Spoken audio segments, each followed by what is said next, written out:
सातवीं JPSC PT परीक्षा परिणाम रद्द करने की मांग को लेकर छात्र लंबे समय तक आंदोलनरत रहे। हालांकि वो आंदोलन थोड़ा धीमा जरूर पड़ा है, लेकिन उस आंदोलन को जिंदा रखने की कवायद कई स्तरों पर की जा रही है। इस वक्त हमारे साथ मौजूद हैं जेपीएससी की एस्पिरेंट और इस आंदोलन में बढ़ चढ़कर मुखर आवाज़ उठाने वाली कहकशा कमाल, जो इस वक्त रांची स्थित डोरंडा के जीपीओ पहुंची हैं, यानी पोस्ट ऑफिस पहुंची हैं, और chief justice of Jharkhand high court के नाम पर एक लेटर उन्होंने फॉरवर्ड करने की तैयारी की है। खुद अपने हाथों से उन्होंने लिखा है, जिसमें उन्होंने कहीं न कहीं सातवीं जेपीएससी पीटी परीक्षा परिणाम में जो कथित तौर पर धांधली या गड़बड़ी हुई है उसकी शिकायत उन्होंने की है। इस लेटर में कंटेंट वाइज अगर बात करें तो क्या आपने इसमें मेंशन किया? देखिए, मैंने कंटेंट वाइज यही लिखा है कि राइट टू इक्वल अपॉर्चुनिटी जो हमारे इंडियन कॉन्स्टिट्यूशन ने हमें दिया है, उसका किस तरह से डिनाइल हो रहा है, उसका किस तरह से वायलेशन हो रहा है। Right to livelihood which comes under right to life, उसका किस तरह से वायलेशन हो रहा है। और जिस तरह से गड़बड़ियाँ सामने आई हैं, देखिए मैंने सीरियल वाइज लिखा है कि क्या क्या गड़बड़ी है, जैसे 49 कैंडिडेट्स का OMR शीट गायब होना, या फिर सीरियल वाइज सिलेक्शन होना, या फिर प्रोविजनल प्रिलिमिनरी रिजल्ट का आना, या फिर CCTV कैमरे के एब्सेंस में एग्जाम होना।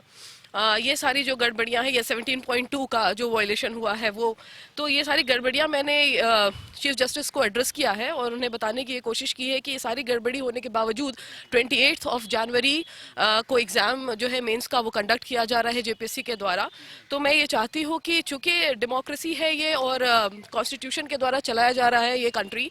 तो उसमें अगर कॉन्स्टिट्यूशनल वायलेशन होता है तो I think chief justice is the custodian of the Indian Constitution. So he should know what is actually happening, what is going on and how the violation is taking place, ताकि वो इन चीज़ों को समझें और उन्हें एड्रेस करें और immediate attention में अपने लेके आए, ताकि 28 का जो एग्ज़ाम है वो विथहोल्ड किया जा सके और फिर लेटर ऑन कैंसिल किया जा सके। मतलब पहले आप लोगों ने सरकार से गुहार लगाई, उसके उनके कई मंत्रियों के पास आप लोग गए, उसके बाद अपने राजभवन से गुहार लगाई, कहीं भी जब आप लोगों की मतलब आपकी सफलता नहीं मिली तो अल्टीमेटली आप जुडिशरी के पास जा रहे थे। यहाँ से आपको पूरा भरोसा है कि आपके हक में निर्णय आएगा? जी सर, क्योंकि मुझे ऐसा लगता है कि बिकॉज जुडिशरी जो है वो लास्ट रिजॉर्ट अभी हमारे पास तो यही दिख रहा है, क्योंकि आंदोलन जो है वो तो अपने तरीके से चल रहा है, बट आंदोलन को बहुत मजबूत बनाने की ज़रूरत है और उसके लिए वक्त लगेगा, लंबा समय लगेगा। बट चीफ जस्टिस और जुडिशरी से हमें ये उम्मीद है कि ये इमीडिएटली इसमें कोई ना कोई संज्ञान लेंगे और देखेंगे, क्योंकि this matter is really urgent and it needs immediate attention. क्योंकि 28 को अगर एग्जाम हो जाता है तो फिर ये डेमोक्रेसी के मुंह पर एक तमाचा होगा। इसमें आपने मेंशन किया है कि आपने आग्रह किया है, रिक्वेस्ट किया है कि 28 का जो एग्जाम है मेंस का उसको रोका जाए। जी जी, मैंने मेंशन किया है कि जैसे मैं आपको पढ़ के भी बता दूं यहाँ पर कि मैंने क्या लिखा है 28 के एग्जाम के लिए। जी, मैंने ये लिखा है कि आई therefore request you to kindly look into the matter urgently, as the mains exam of the said civil services is scheduled for 28th of January 2022. After such misconduct in holding further exams calls for an immediate judicial interference so that trust and confidence of people in such institutions could be restored. तो मैंने उन्हें बताया है कि किस तरह से democratic institutions जो हैं वो हमारे फंडामेंटल राइट्स को वायलेट कर रहे हैं, और इससे क्या होता है कि लार्जर पब्लिक का जो ट्रस्ट है, जो कॉन्फिडेंस है, जो फेथ है इन इंस्टीट्यूशंस में, वो कहीं ना कहीं आप देखिए कि कम होता जा रहा है और लोग जो है उम्मीद हारते चले जा रहे हैं। जी, थोड़ी बहुत निराशा तो हुई है, लेकिन इसका ये मतलब नहीं है कि हम निराशा को पकड़ें और जो लार्जर पिक्चर है उसको छोड़ दें। तो मुझे ऐसा लगता है कि जो हमारा मेन इशू है उसको एड्रेस करना जरूर, वो किसी भी माध्यम से हो, चाहे वो आंदोलन के माध्यम से हो या जुडिशियल इंटरफेरेंस के माध्यम से हो, जो भी माध्यम हो, बहरहाल मुझे लगता है कि इसमें इमीडिएट अटेंशन की जरूरत है।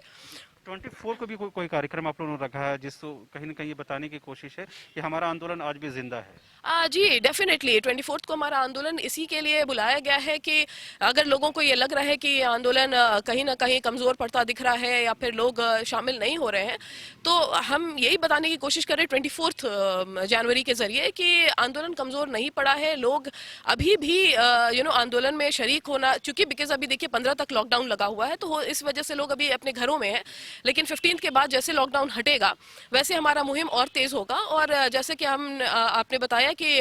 24 जिले से सभी लोग आ रहे हैं, हमारी बात हो रही है और जगह जगह जाके हमारा कॉन्वर्सेशन होगा, हमारी बातचीत होगी लोगों से और लोगों को बुलाने की कोशिश की जाएगी। और बेसिक हमारा मकसद ये है कि अगर इस तरह से कोई भी इंस्टीट्यूशन अगर इस तरह से काम करता है तो उसकी जवाबदेही बनती है। ऐसा नहीं हो सकता है कि आप इस तरह से करप्ट रिजल्ट लेके आते हैं और आपकी जवाबदेही नहीं बनती है, लोग आपसे सवाल नहीं पूछेंगे और आप क्लीन चिट के साथ बाहर निकल जाएंगे। हम ऐसा होने नहीं देंगे, because we are the citizens of this country, जहाँ पे